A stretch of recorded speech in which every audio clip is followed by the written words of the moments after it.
Info now. You're listening to The Alex Jones Show.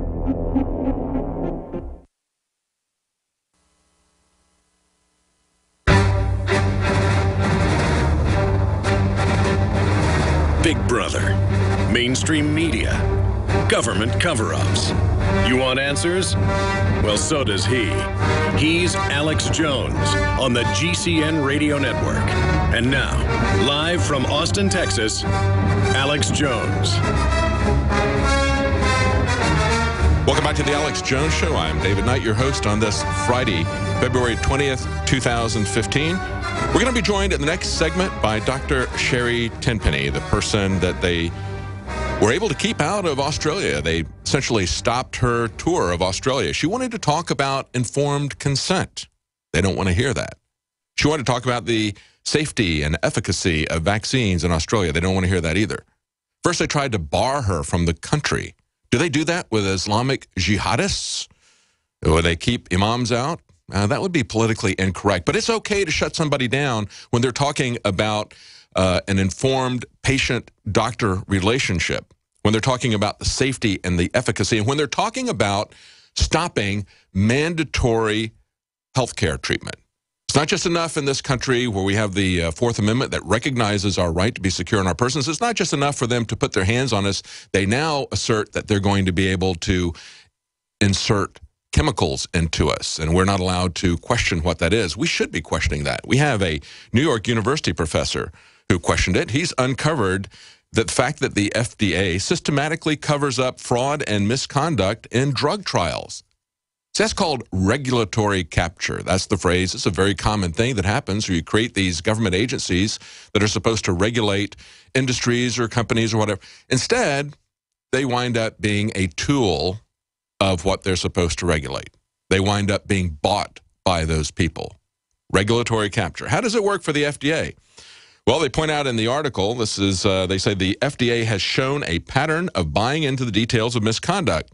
Nobody ever finds out what data is bogus, which experiments are tainted, which drugs might be on the market under false pretenses. The FDA has repeatedly hidden evidence of scientific fraud, not just from the public, but also from its most trusted scientific advisors, even as they were deciding whether or not a new drug should be allowed on the market. Even a congressional panel investigating a case of fraud regarding a dangerous drug couldn't get forthright answers. Yeah, we see this all the time, of course. We can't have the congressman see what the FAA is planning to do with their new regulations, what the FCC is planning to do to the internet. We can't see what this Trans-Pacific or Transatlantic partnership that's being negotiated by corporate lobbyists of the biggest multinational companies. We can't see what's in that. We just have to pass it so we can find out what's in it, like we did with Obamacare. And people are finding out what's in that, and they don't like it. Not even the Democrats like that. Of course, we now have to just put the vaccines in our bodies so we can find out what's in them. This is an article from Slate, and they say, reading the FDA's inspection files feels almost like watching a highlights reel from a Scientist Gone Wild video. They say they find faked X-ray reports, forged retinal scans, phony lab tests, secretly amputated limbs, all done in the name of science when researchers thought nobody was watching. And they say, well, of course, you're going to find, it's not shocking that you find misconduct, okay? Misconduct happens. It's like what Frank Serpico said about the police. He said you're going to have in any segment of society, whether you're talking about scientists or policemen on the streets, you're going to have people that do the wrong thing. You're going to have criminal activity. The question, though, is will the system purge that criminal activity or will it accept it? Because when you accept it, the system becomes criminal. You become the accessory to the crime. You encourage the crime. Well, there's what the FDA did. They say what's shocking is not that this happened. What's shocking is what the FDA did. When the FDA finds scientific fraud or misconduct, the agency doesn't notify the public, the medical establishment, or even the scientific community that the results of a medical experiment are not to be trusted. On the contrary, for more than a decade, the FDA has shown a pattern of burying the details of misconduct. They say they have things like 483s, establishment inspection reports, worst-case warning letters. They redact it and put it out. It's like the NSA. As we've been saying, our government no longer believes in transparency of any way, shape, or form. They're not going to show us the studies. They're not going to show us the experiments. In fact, if they even did it, because it doesn't support what they want to do. They've been captured by the corporation. Stay with us. We're going to talk to Dr. Sherry Tenpenny. You're going to find out what they desperately tried to keep out of Australia. Stay with us. We'll be right back. When cells become toxic, they die early and aging sets in. No one has put together a formula that focuses directly on brain health, nerve growth factors, and optimizing your cellular energy at the same time. Just one of the key compounds, BioPQQ, is backed by major clinical studies. You want the best that's out there at the lowest price anywhere? We now have the synergistic solution. Secure your DNA Force today at InfoWarsLife.com or call toll-free 888-253-3139. The average person's life is filled with unexpected challenges. Unlock the energy it takes to defeat these daily beasts with super male or super female vitality, specifically designed to assist the body in regulating proper hormone balance to create superior vitality in males and females. Supercharge and conquer your world at InfoWarsLife.com or call 1-888-253-3139. In the near future. When you realize how fake it all is, the football, the basketball. Alert. Security alert. This is Homeland Security. Analysis. InfoWars building independent media operations. Let the worst people get control and tell us that we are the ones responsible. Prime directive. Discredit Alex Jones. Jones is the wildly popular conspiracy theorist. A popular conspiracy theory talk show called InfoWars. Alex Jones is now in an Austin jail. These people are assaulting us. Targeting of patriots engaged. They are never going to stop. They're never going to deviate from their program until we stop them. Block free iPhone app at Infowars.com. Block free podcast and video feed. Imperative. Destroy Prison Planet TV. You gotta set your eye on the enemy, not worry about what propaganda they put out. Intellectually, it's begun. You can feel it.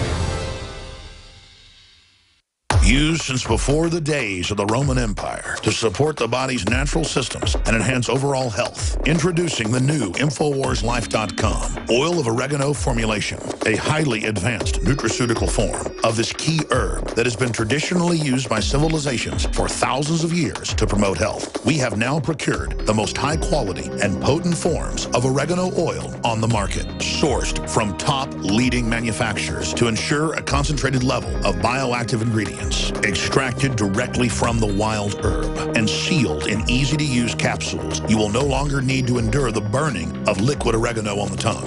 Wild crafted from the Mediterranean oregano species that experts agree is one of the most powerful and most challenging to acquire. This winter season, it's more important than ever to secure this true form of oil of oregano. Now available in our limited first run at InfoWarsLife.com. That's InfoWarsLife.com or call 888-253-3139.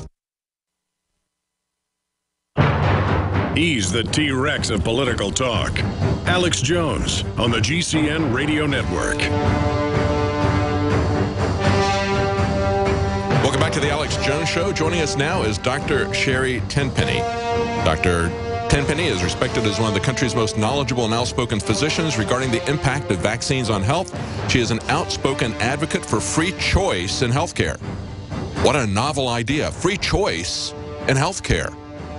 We hear people talking about free choice. Most of the quote-unquote pro-choice people, the only choice they want to give you is to whether or not you want to abort your unborn child, because most of those same people are screaming at the top of their lungs for mandated vaccines. They could care less about your choice. Well, you know what? We do have a choice. We do have a free choice.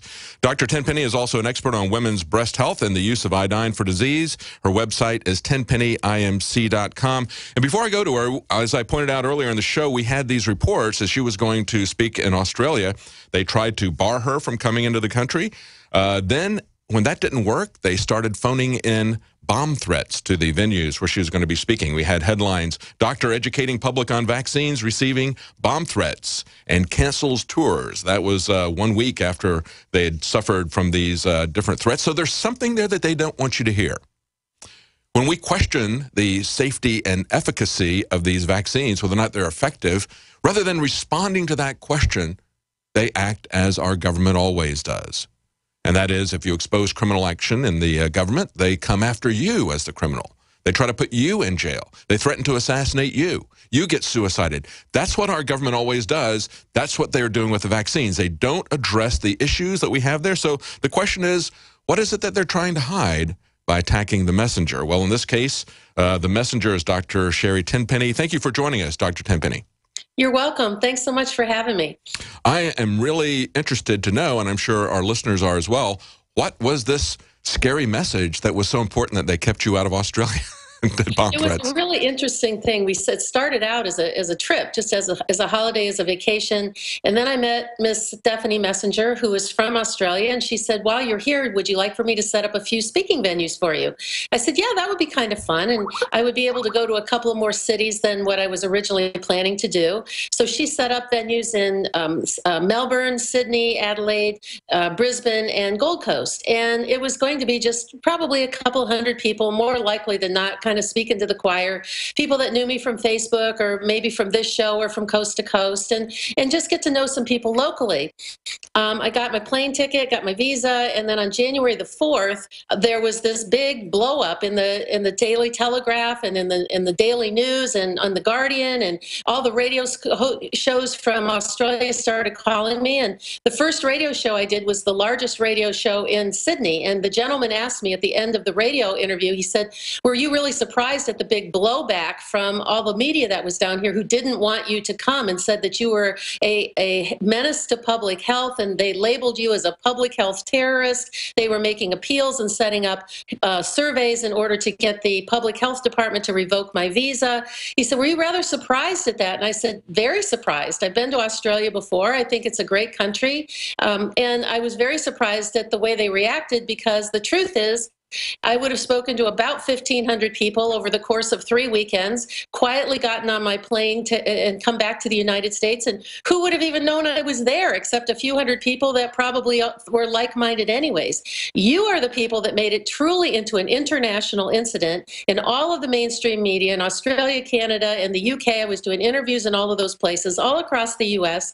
And now millions and millions and millions of more people are aware of the fact that vaccines can cause problems, that Australia really doesn't have freedom of speech. And not only do they not have freedom of speech, they really don't have freedom of hearing either. They don't want their citizens to know. Yes, that's the key thing, that we have to want our freedom of speech. We have to, as you point out, a freedom of hearing. We not only have to want to know to be informed, we have to want to be informed. And of course, we are going to lose that right along with many other rights that we have lost if we don't demand those rights. And we cannot allow them to turn us into guinea pigs, into slaves, and that's what we will be if we allow them to force any kind of medical treatment on us. Vaccines are a large part of that, and it's amazing to me, Dr. Tenpenny, that they're rolling this thing out over something that I had as a childhood disease, and we never considered measles to be life-threatening, or mumps. Well, there's a couple things I'd like to say about that. One is, I got an email from someone in Australia that I thought just summed it up very well, when they said, it's okay to question as long as you don't disagree. And I think that's where we're headed. And so now we can't even, it's okay to say our vaccine's unsafe. We can ask that question as long as we go ahead and get vaccinated anyways. And we are really heading down the path. Like you said, most people over the age of 50 had measles, mumps, rubella, chickenpox, pertussis. They went through a couple of weeks of being uncomfortable with a rash and a fever and some runny nose and scratchy eyes. And as long as they were well nourished, and in our country had plenty of vitamin A. In fact, the World Health Organization policy was always, when they did vaccination campaigns for the measles vaccines, even in third world countries, that previously they would go into these villages and give very high doses of vitamin A for 2 days before the shot. The vitamin A at very high levels, like 400,000 units a day for 2 days. And the reason for that is that the vitamin A would protect from the viral insult from the vaccine, and the viruses in the vaccine incorporate the vitamin A into their shell and their coat, and that keeps any sort of disease or illness from happening. And even children that had that had measles, if they got vitamin A, it shortened up the illness by many days, and they didn't have any serious outcomes. So back when you and I were of the age of that measles was very prevalent and chickenpox was very prevalent, these were considered diseases of inconvenience. That there's been lots of things that have been on the internet about about, like the Brady Bunch video that's out there that shows that all the kids had measles and had to stay home from school.